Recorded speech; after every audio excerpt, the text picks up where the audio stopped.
नमस्कार, आदाब। आप देख रहे हैं एसएस न्यूज महाराष्ट्र। मैं हूं परवीन खान। आइए देखते हैं एसएस न्यूज की खास रिपोर्ट। रविवारपर्यंत थांबा. रविवारी मी प्रेस कॉन्फरन्स घेईन आणि त्या प्रेस कॉन्फरन्स मध्ये सगळे जे काय आहे हे तुमच्या समोर क्लिअर करून देईन. फक्त रविवारपर्यंत थांबा. रईस भाई, जिस तरह से आपने इधर सामने रईस भाई, जिस तरह से आपने कहा कि आपके विकास के कामों को देखकर जनता आपके साथ में है, लेकिन आपका विरोध भी बहुत हुआ था. आज वो सारे विरोधक आपके साथ में हैं. तो ऐसा क्या मतलब आपने किया कि बड़े बोटी आपको भी दे देता हूँ.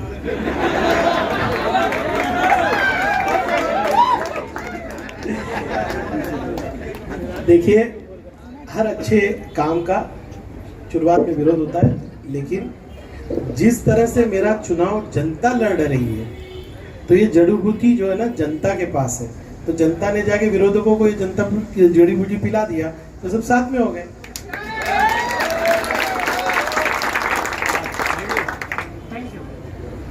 आप सबका बहुत धन्यवाद. आप हमारे बुलाने पे आए और सभी लोगों को मुझे यही निवेदन है कि हमारे जो पंचसूत्री, हमारे साथी कम्युनिस्ट पार्टी के भी यहाँ पर है, वो कुछ कहना चाहते हैं. मैं उनको माइक दे रहा हूँ.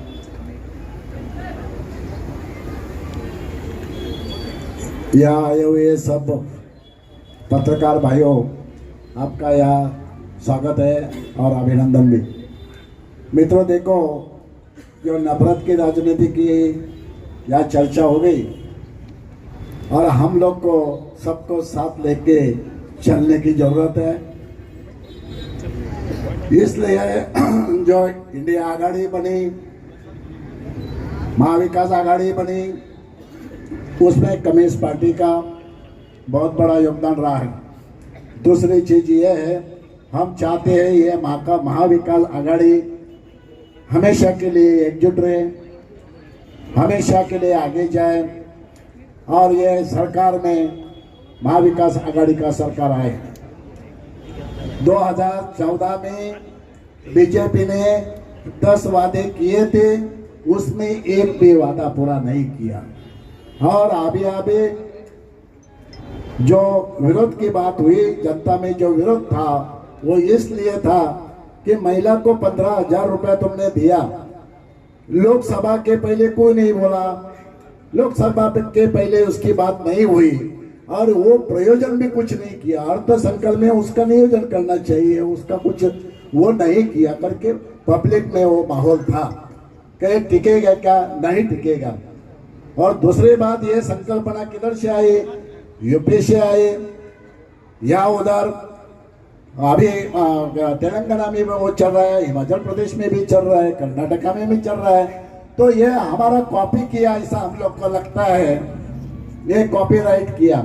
और एजुकेशन का जो सवाल है, एजुकेशन का जो सवाल है, आप लोग को मालूम है 62,000 स्कूलें बंद की और 30,000 जो टीचर्स है वो बेरोजगार हो गए हैं. तो ये सब नहीं करेंगे. अभी रोजगार की बात है, रोजगार के बाद मैं बोलता हूँ आपको, महाराष्ट्र के अंदर बड़े बड़े रोजगार आए, महाराष्ट्र के अंदर बड़े बड़े रोजगार आए. हम लोग उसको नहीं, ये सरकार नहीं रोक पाए. तो मैं उनको बोलता हूँ, ये गांधी जी के 3 माकड़ है क्या? गुजरात के 3 हैं. एक मुंह पे हाथ देके बैठा है, एक कान पे हाथ देके बैठा है, आंख पे हाथ देके बैठा है. वेदांता करके एक प्रोजेक्ट था, वो वेदांता 1.8 लाख करोड़ का था. कम से कम लाखों लोगों को रोजगार मिलना था वहां. दूसरा, टाटा एयर बस आया था, टाटा एयरबेस इधर अपन सब जगह भी दिए थे नागपुर में, और लेकिन वो भी मोदी लेके गया. 1 लाख के ऊपर उधर रोजगार मिलता था. दूसरा, बल्क ड्रग करके वो दवाई का प्रोजेक्ट आया था, वो भी वो लेके गए. मध्य प्रदेश, हिमाचल प्रदेश में लेके गए. इंफ्रा एमएल करके वो जो दूसरा प्रोजेक्ट आया था वो भी लेके गए. और कांग्रेस राज में हम लोग शुरू से जो दूध डेयरी का प्रोजेक्ट याद किया था, 50 साल वो चल रहा था, वो भी गुजरात में लेके गए. अभी उसमें जो ये जो जो प्रॉब्लम है, ये 6 प्रोजेक्ट इधर आए थे, 5 प्रोजेक्ट आए थे, जो प्रोजेक्ट तो इधर लाखों करोड़ों लोगों को इधर रोजगार मिलना था, लेकिन वो सब उधर लेके गए। लेकिन ये तीनों लोगों ने उसको विरोध नहीं किया, कोई भी उसके ऊपर रोकथाम नहीं लगाई। यदि वो रोकथाम लगा लेते थे तो ये सब प्रोजेक्ट इधर होते थे और हमारे युवकों को रोजगार मिलता था। तो इसलिए हम लोग को ये सब रोकने के लिए अभी उनके एजेंडे में कल परसों में देखा है, उसके एजेंडे में महिलाओं को आर्थिक सुरक्षा दी जाएगी और ये स्टूडेंट लोगों को स्कूल की मुहैया की जाएगी अच्छी सुविधा। अरे 62,000 स्कूल तो तुमने बंद किए ना, 30,000 वो टीचर आपने भी वो रोजगार किए ना, और स्कूल तो नहीं बना रहे। और ऊस तोड़ कामगार का भी उसमें उल्लेख किया है, ऊस तोड़ कामगार जिधर रहते हैं उधर जगह पे स्कूल होना चाहिए, वो सब स्कूल आपने ही बंद किए ना। तो इसलिए हम लोग को हम चाहते हैं इसमें बदलाव लाने का है, तो महाविकास आघाड़ी का अपने को साथ देना चाहिए। जो चल रहा है, कौन से भी रोड पे निकलो गाड़ी चलती नहीं है। और एक दूसरा वादा उसमें डाला है, हम लोग बोले ना, राहुल गांधी बोले उस दिन, क्या बोले, 5 चीज ऐसी रखेंगे। लास्ट टाइम हम लोग किया था वो, उसका प्राइस जो महंगाई उसमें बिल्कुल नहीं बढ़ेगी, जो महंगाई है उस कम करने का प्रयास करेंगे। वो ये क्या बोल रहे हैं, यही पॉइंट पकड़ के कांग्रेस के और इसके बीजेपी के एजेंडे में ऐसा है, हम स्थिर रखेंगे, जो कीमतें बढ़ी है वो ऐसे ही रखेंगे, कम नहीं करेंगे। अरे ऐसे सरकार को हम लोग चुन के देंगे क्या? ऐसे सरकार को हम लोग चुन के देंगे क्या? ना युवक खुश है, ना महिला खुश है, ना इधर किसान खुश है, ना स्टूडेंट खुश है, कोई भी खुश नहीं है। तो ऐसी सरकार को हम रखना चाहते हैं क्या? नहीं रखना चाहिए, बिल्कुल नहीं रखना चाहिए। पूरब की जो किन मुद्दों को आधार पर लेके आप प्रमुख मुद्दों को लेकर चुनाव लड़ेंगे? जिस तरह से आपका काफ़ी विरोध रहा भिवंडी पूरब में और अचानक से वो विरोध ख़त्म भी हो गया, तो अब जो जनता के बीच में आप जाने वाले हैं, तो किन मुद्दों को लेके आप जाने वाले हैं? एक सवाल ये आपसे है और एक सवाल मामा से ये भी है मेरा, कि जैसे पश्चिम से अभी पहले मैं उत्तर दे देता हूँ आपको।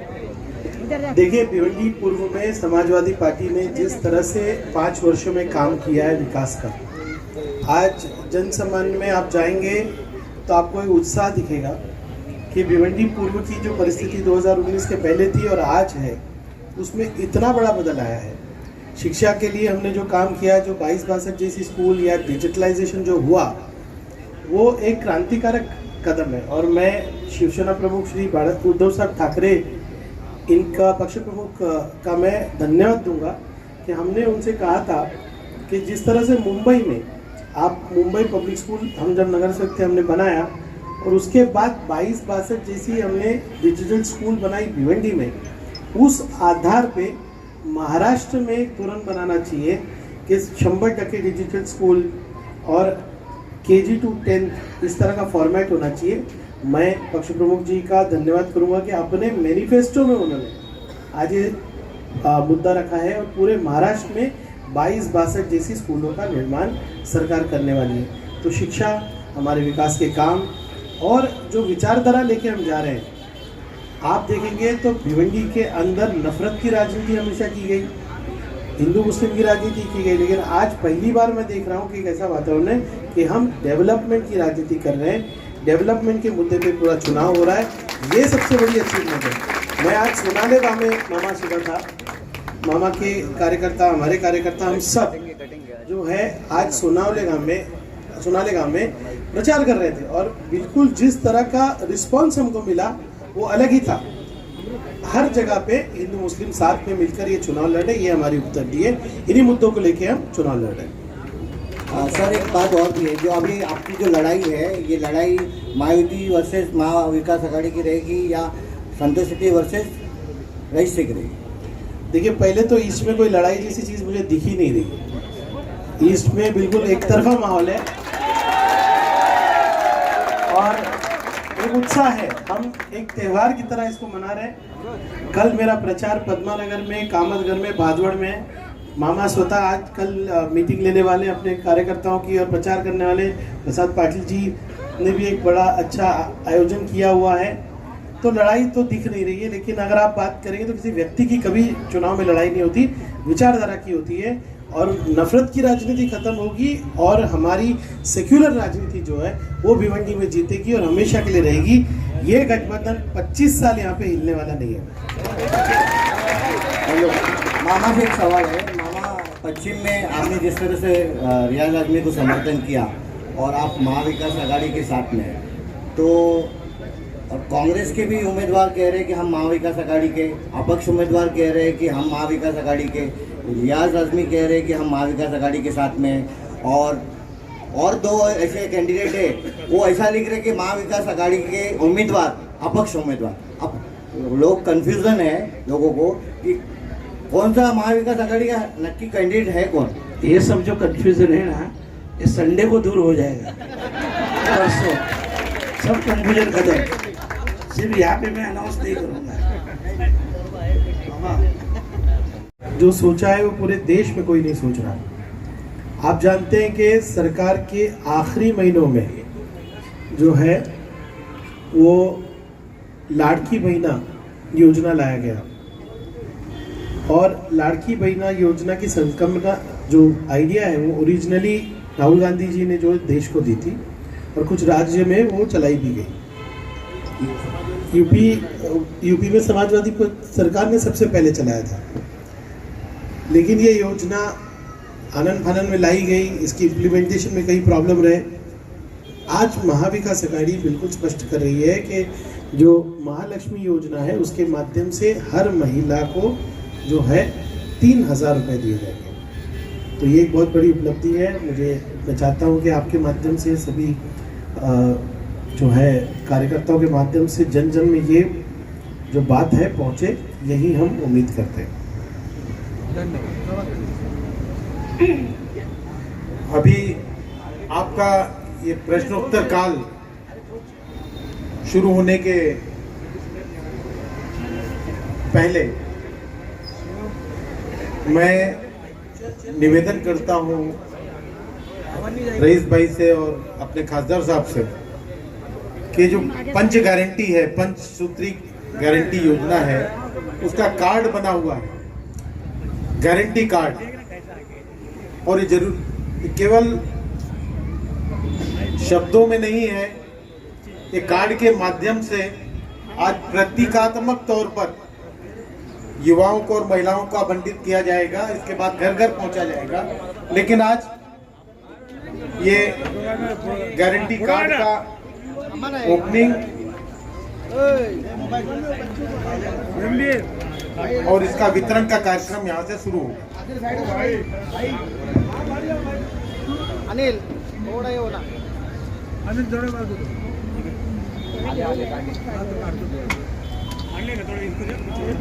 अनिल फोटो घेतला ना ओके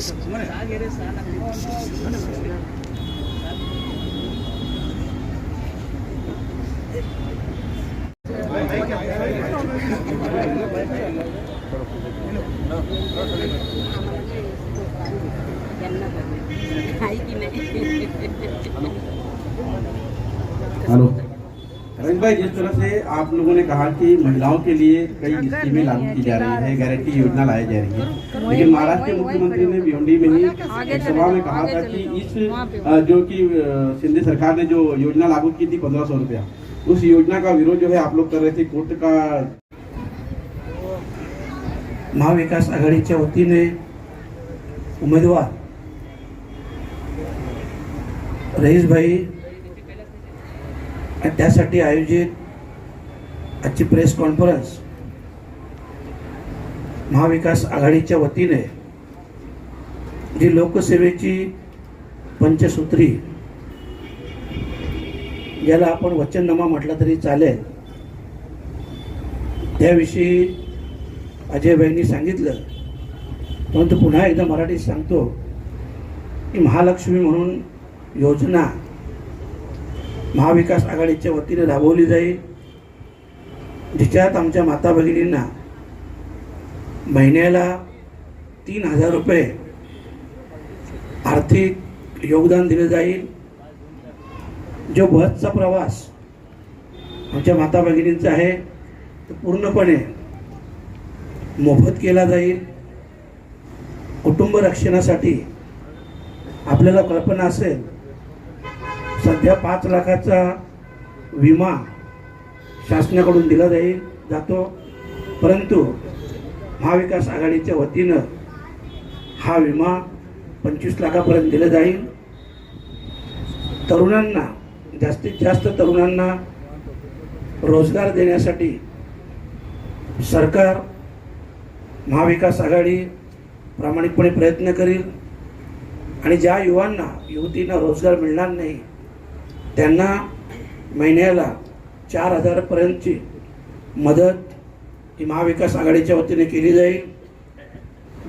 आपण संपूर्ण महाराष्ट्रात पाहत असाल, शेतकरी खूप मोठ्या समस्यांना सामोरे जात आहे. आणि अशा परिस्थितीत महाविकास आघाडीच्या वचननाम्यात शेतकऱ्यांचं 3 लाखापर्यंतचं कर्ज हे माफ केलं जाईल. तसेच 50,000 रुपये प्रोत्साहन म्हणून देखील दिले जातील. आणि खास करून समानतेची हमी ज्याला आपण म्हणतो, जनगणना, जातीय जनगणना जी आहे ती केली जाईल. आणि त्या जातीय गणनेनुसार त्या समाजाला प्रतिनिधित्व आरक्षण हे दिलं जाईल.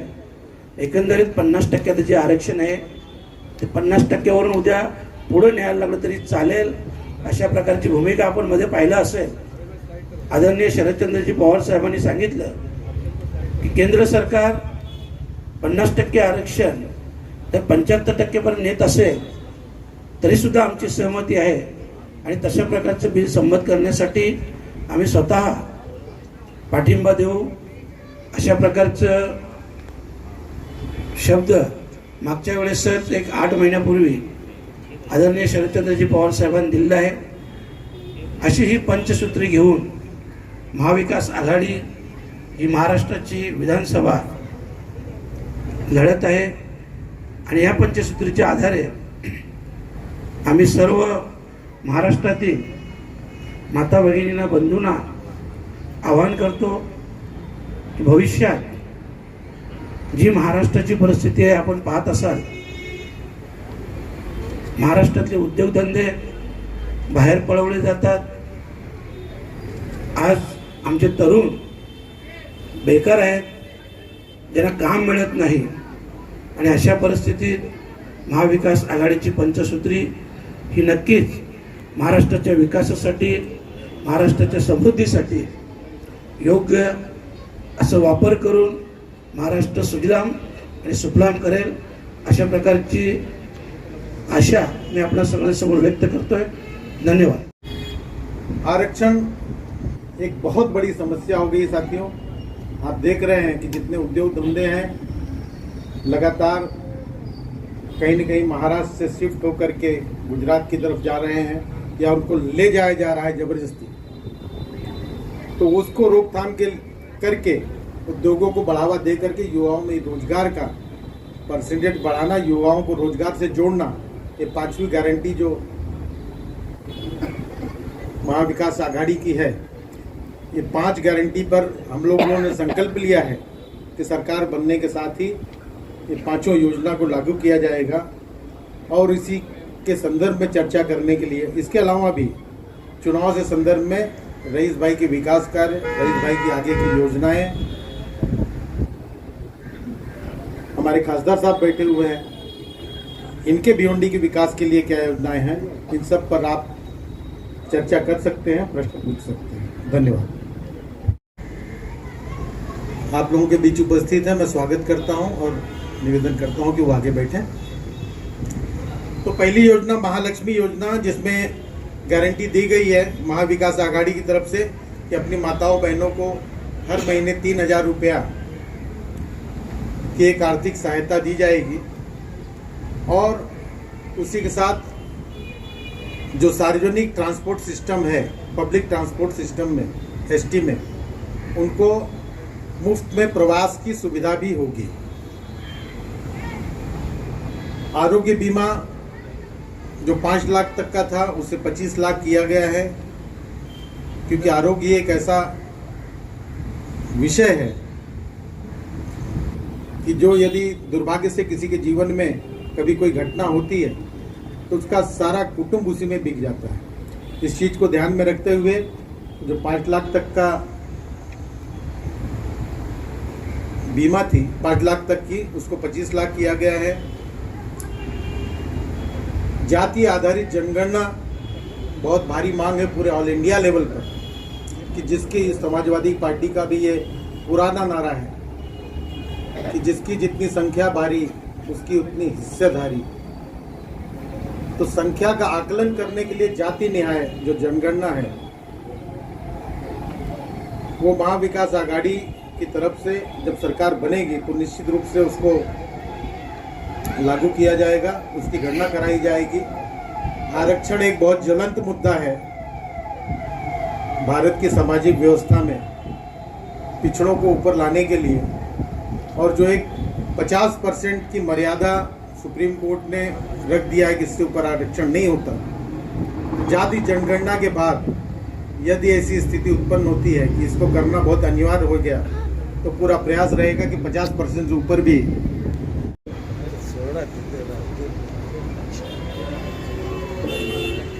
देखिए, सम्मानीय मुख्यमंत्री जी का बयान तो मैंने नहीं सुना, लेकिन जो आप कह रहे हो उसके माध्यम से मैं कहना चाहूँगा कि महाविकास आघाड़ी ने इस योजना के इम्प्लीमेंटेशन का कहीं भी विरोध नहीं किया। दूसरी बात, कोर्ट की बात है कि कुछ प्राइवेट व्यक्ति गए थे, लेकिन आज इस प्रेस कॉन्फ्रेंस के माध्यम से ये स्पष्ट होता है कि महिलाओं का विचार सच में अगर कर रही है तो महाविकास आघाड़ी 1500 रुपये देकर जो योजना लागू की गई आनंद फानन में, उसमें कितनी समस्याएं आए हम सब जानते हैं। और नियत का भी सवाल है कि आखिरी महीने में आप ले आए। उत्तर प्रदेश में योजना चल रही है, कर्नाटका में योजना चल रही थी। उत्तर प्रदेश में जब हमारी सरकार तब चल रही थी, कर्नाटका में आज भी चल रही है। और ये बात महाविकास आघाड़ी बार बार कह रही थी कि हम आएंगे तो योजना लाएंगे, हमारी नीयत साफ है, सरकार आएगी तो 3000 रुपये महिला को दिया जाएगा। मामा और रईस भाई दोनों जन से सवाल है। पहले रईस भाई से पूछ लेता हूँ, माइक रईस भाई के हाथ में।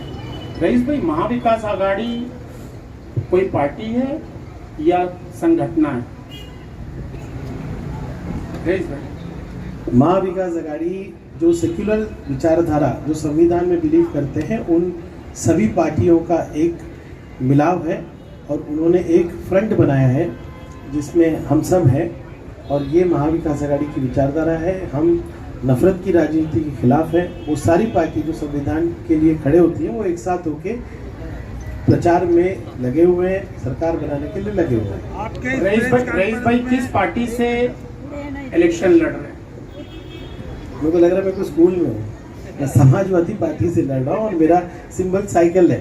पूरे इस पत्रकार परिषद में कहीं भी समाजवादी पार्टी नहीं दिख रहा है, क्या बात है? सिर्फ आपका चुनाव चिन्ह दिख रहा है।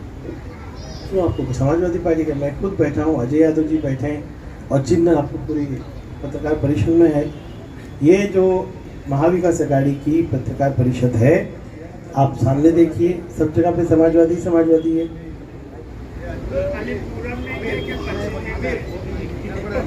आप पूरब में तो पूरब की बात कीजिए।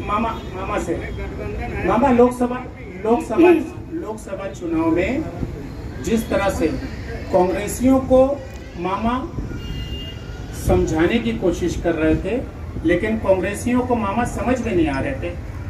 अब विधानसभा चुनाव में कांग्रेसी मामा को समझाने की कोशिश कर रहे हैं, लेकिन मामा कांग्रेसी को समझ भी नहीं आ रही। ये क्या चीज है, जरा समझाइए।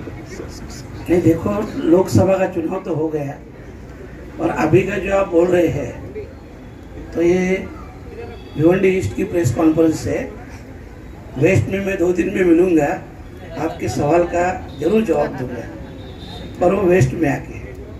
मामा, लेकिन समाजवादी पार्टी के दोनों कैंडिडेट के मंच पर जो है आप खुलकर समर्थन के लिए रईस भाई, आपके चुनाव में रईस भाई, भिवंडी पश्चिम विधानसभा मतदारसंघामध्ये आपल्या समाजवादी पक्षाचा उमेदवार उभा केल्यामुळे काँग्रेस पक्षाचे पदाधिकारी कार्यकर्ते नाराज झालेत आणि भिवंडी पूर्व विधानसभामध्ये ते कोणत्याही प्रकारचं काम करत नाहीत आणि आत्ता पण जर बघितलं तर व्यासपीठावर काँग्रेस पक्षाचा कोणीही पदाधिकारी नाही. मग तुमच्या या निवडणुकीवर परिणाम होईल का? भिवंडी ईस्टमध्ये महाविकास आघाडी एकत्र होऊन चुनाव लढत आहे. माझी बोलणं रशीदताई साहेबांसोबत झालेली आहे. त्यांचे एक प्रभारी आलेले आहेत, त्यामुळे ते व्यस्त आहेत तिथे. पण मला असं वाटत नाही, प्रत्येक माझी फेरीमध्ये काँग्रेस पक्षाचे सर्व पदाधिकारी उपस्थित असतात. स्वतः सुरेश तावडे साहेब माझी नामांकनची मी जेव्हा गेलो होतो भरायला ते सोबत होते. तर असं काहीच नाही आहे. आम्ही सर्व एकत्र भिवंडी ईस्टमध्ये आहोत. तेव्हा महाविकास आघाडीमध्ये आपलं महाआघाडी असताना सुद्धा आपण आघाडीचा धर्म न पाळता पश्चिममध्ये सुद्धा उमेदवार दिला, त्यामुळे काँग्रेसचे कार्यकर्ते नाराज आहेत, पदाधिकारी नाराज आहेत. मी एक कॅन्डिडेट आहे. मला तुम्ही भिवंडी ईस्टबद्दल जे काय विचारायचं विचारा. तुम्हाला आघाडीबद्दल अलायन्सबद्दल विचारा असेल तर आमचे श्रेष्ठ जे नेते आहेत त्यांना विचारा. सन्माननीय खासदार सुरेश बाळामामांना प्रश्न आहे की ते काँग्रेस पक्षाचे जे उमेदवार आहेत पश्चिममध्ये त्यांचं काम करणार का? बघा, मी तुम्हाला मगाशी बोललो की 2 दिवसात पश्चिममध्ये देखील मी आहे आणि तेव्हा तुम्हाला नक्की लक्षात येईल महाविकास आघाडी कुठं महाविकास आघाडीचे एक उमेदवार लढतो, कुठं मैत्रीपूर्ण लढत आहे. परंतु या सगळ्या प्रश्नांची उत्तरं मला वाटतं भिवंडी पश्चिममध्ये दिली तर ते बरं होईल, कारण ही भिवंडी पूर्वची प्रेस कॉन्फरन्स आहे म्हणून. आणि पश्चिममध्ये समाजवादी पक्षाचा उमेदवार आहे त्यांच्यासोबत उभे आहे. बघा, समाजवादी पार्टी सुद्धा महाविकास आघाडीत आहे, हे तर तुम्हाला कल्पना असेल. हो, बरोबर आहे. मी फक्त याच्यासाठी बोललो की आज मी पूर्वेला आलोय, मी 2 दिवसात पश्चिमेला पण आहे. मामा तुम्ही तेव्हा तुम्हाला सगळ्या प्रश्नांची उत्तर देईल. मामा, आपण भिवंडी पूर्व किंवा पश्चिम किंवा थोडक्यात ग्रामीण भाग खासदार सर्वांसाठी हो, आहेत ना? नाही ते बरोबर आहे. पण सध्या ज्या विभागात आलात तुम्ही पूर्वविषयी मला काही प्रश्न विचारा, भिवंडी पूर्वविषयी मी सगळ्या प्रश्नांची उत्तर देईन. पश्चिम विषयी तिकडे आलो तेही विचारा, कारण शेवटी बघा 6 मतदारसंघ आहे आणि प्रत्येक मतदारसंघात एक वेगवेगळा विषय आहे. तरी पण आपण जाऊन आलेत ना, समाजवादी पक्षाचा उमेदवार आहे पश्चिम मध्ये. हो, मी काँग्रेसच्या पण मिटिंगला होतो. भिवंडी शहर शाखेची नक्की आपण आघाडीमध्ये आहे का पश्चिम महाविकास सोबत आहे? महाविकास आघाडी आणि ते 2 दिवसात तुम्हाला चित्र स्पष्ट होईल. मामा, सगळं गोड गोड झालेलं आहे.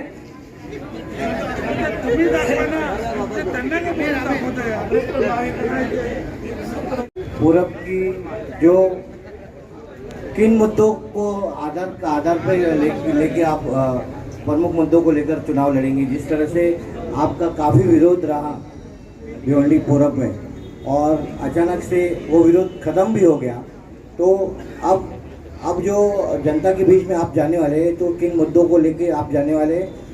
एक सवाल ये आपसे है और एक सवाल मामा से ये भी है मेरा, जैसे पश्चिम से अभी पहले मैं उत्तर दे देता हूँ आपको. देखिए, भिवंडी पूर्व में समाजवादी पार्टी ने जिस तरह से 5 वर्षों में काम किया है विकास का, आज जनसामान्य में आप जाएंगे तो आपको एक उत्साह दिखेगा कि भिवंडी पूर्व की जो परिस्थिति 2019 के पहले थी और आज है, उसमें इतना बड़ा बदल आया है. शिक्षा के लिए हमने जो काम किया, जो 22-62 जैसी स्कूल या डिजिटलाइजेशन जो हुआ, वो एक क्रांतिकारक कदम है. और मैं शिवसेना प्रमुख श्री उद्धव साहब ठाकरे, इनका पक्ष प्रमुख का मैं धन्यवाद दूंगा कि हमने उनसे कहा था कि जिस तरह से मुंबई में आप मुंबई पब्लिक स्कूल हम जब नगर सेवक थे हमने बनाया और उसके बाद 22-62 जैसी हमने डिजिटल स्कूल बनाई भिवंडी में, उस आधार पे महाराष्ट्र में एक तुरंत बनाना चाहिए कि 100% डिजिटल स्कूल और KG to 10th इस तरह का फॉर्मेट होना चाहिए. मैं पक्ष प्रमुख जी का धन्यवाद करूंगा कि अपने मैनिफेस्टो में उन्होंने आज ये मुद्दा रखा है और पूरे महाराष्ट्र में 22-62 जैसी स्कूलों का निर्माण सरकार करने वाली है. तो शिक्षा, हमारे विकास के काम और जो विचारधारा लेके हम जा रहे हैं, आप देखेंगे तो भिवंडी के अंदर नफरत की राजनीति हमेशा की गई, हिंदू मुस्लिम की राजनीति की गई, लेकिन आज पहली बार मैं देख रहा हूँ कि एक ऐसा वातावरण है कि हम डेवलपमेंट की राजनीति कर रहे हैं. डेवलपमेंट के मुद्दे पे पूरा चुनाव हो रहा है. ये सबसे बड़ी अचीवमेंट है. मैं आज सोनाले गाँव में मामा सुबह था। मामा के कार्यकर्ता, हमारे कार्यकर्ता, हम सब जो है आज सोनाले गाँव में प्रचार कर रहे थे और बिल्कुल जिस तरह का रिस्पांस हमको मिला वो अलग ही था। हर जगह पे हिंदू मुस्लिम साथ में मिलकर ये चुनाव लड़े, ये हमारी उपलब्धि है। इन्हीं मुद्दों को लेके हम चुनाव लड़ रहे हैं। सर एक बात और भी है, जो अभी आपकी जो लड़ाई है, ये लड़ाई मायावती वर्सेस महा विकास आघाड़ी की रहेगी या संतोष शेट्टी वर्सेस रईस शेख रहेगी? देखिए, पहले तो ईस्ट में कोई लड़ाई जैसी चीज मुझे दिख ही नहीं रही। ईस्ट में बिल्कुल एक तरफा माहौल है और एक उत्साह है। हम एक त्यौहार की तरह इसको मना रहे हैं। कल मेरा प्रचार पद्मानगर में, कामतगढ़ में, भादवड़ में। मामा स्वतः आज कल मीटिंग लेने वाले अपने कार्यकर्ताओं की और प्रचार करने वाले प्रसाद पाटिल जी ने भी एक बड़ा अच्छा आयोजन किया हुआ है। तो लड़ाई तो दिख नहीं रही है, लेकिन अगर आप बात करेंगे तो किसी व्यक्ति की कभी चुनाव में लड़ाई नहीं होती, विचारधारा की होती है। और नफरत की राजनीति खत्म होगी और हमारी सेक्युलर राजनीति जो है वो भिवंडी में जीतेगी और हमेशा के लिए रहेगी। ये गठबंधन 25 साल यहाँ पे हिलने वाला नहीं है। हेलो, मामा से एक सवाल है। मामा, पश्चिम में आपने जिस तरह से रियाज आजमी को समर्थन किया और आप महाविकास आघाड़ी के साथ में हैं, तो और कांग्रेस के भी उम्मीदवार कह रहे हैं कि हम महाविकास आघाड़ी के, अपक्ष उम्मीदवार कह रहे हैं कि हम महाविकास आघाड़ी के, रियाज आजमी कह रहे हैं कि हम महाविकास आघाड़ी के साथ में हैं, और दो ऐसे कैंडिडेट है वो ऐसा लिख रहे कि महाविकास आघाड़ी के उम्मीदवार अपक्ष उम्मीदवार। अब लोग कन्फ्यूजन है लोगों को कि कौन सा महाविकास आघाड़ी का नक्की कैंडिडेट है कौन। ये सब जो कन्फ्यूजन है ना, ये संडे को दूर हो जाएगा। परसों सब कन्फ्यूजन खत्म। सिर्फ यहाँ पे मैं अनाउंस नहीं करूँगा। आम्ही रईसभाई बरोबर आहोत आणि लास्टपर्यंत जिंकून आणेपर्यंत आम्ही रईसभाई बरोबर राहू। आमच्या शिवसेनेकडनं ते उद्धवजींनी आम्हाला एक सांगितलेलं आहे, बाबा तुम्ही दगड पण दिला तरी पण त्याला निवडून आणायचं, आणि आम्ही प्रामाणिकपणे पहिल्या दिवसापासून रईसभाई बरोबर आहोत आणि रईसभाईंना चांगल्यात चांगल्या मताने आम्ही निवडून आणू हे आम्ही गावी देतोय। जय हिंद, जय महाराष्ट्र, जय शिवराय। अरे इमरान भाई ने कहीं रईस भाई का विरोध नहीं किया है। हमारा जो था पिछले इलेक्शन में 5 साल पहले महाविकास आघाड़ी में समाजवादी नहीं थी। इंडिया अलायंस जब हमारे खासदार का इलेक्शन आया उसमें समाजवादी ने हमारी पार्टी के उम्मीदवार को भरपूर मदद किया, और जब इलेक्शन आया एमएलए का, हमारे भी कई लोग, जैसे आपका इशारा जो हम समझ रहे हमारे अध्यक्ष पे है कि उनका विरोध था, बरोबर है। तो उनका विरोध कब तक था? जब तक महाविकास आघाड़ी से हम सीट मांग रहे थे तुतारी से। हर आदमी एक घर में रहता है। इंडिया अलायंस के बाद हम सब एक साथ थे, हम लोगों ने सीट मांगा था। हमारी सीट को खासदार पे हमको मिली, यहाँ की सीट सिटिंग आमदार को गई समाजवादी पार्टी को। तो जिस दिन से उनको डिक्लेयर हो गया वो दिन से किसी का कोई विरोध नहीं रहा, और सभी लोग आपने देखा है, शोएब भाई गुड्डू रहेंगे, जितने लोग, आमदार साहब का विरोध नहीं था। आमदार साहब के सामने हमारा आदमी अपने घर में टिकट मांगने का हकदार होता है।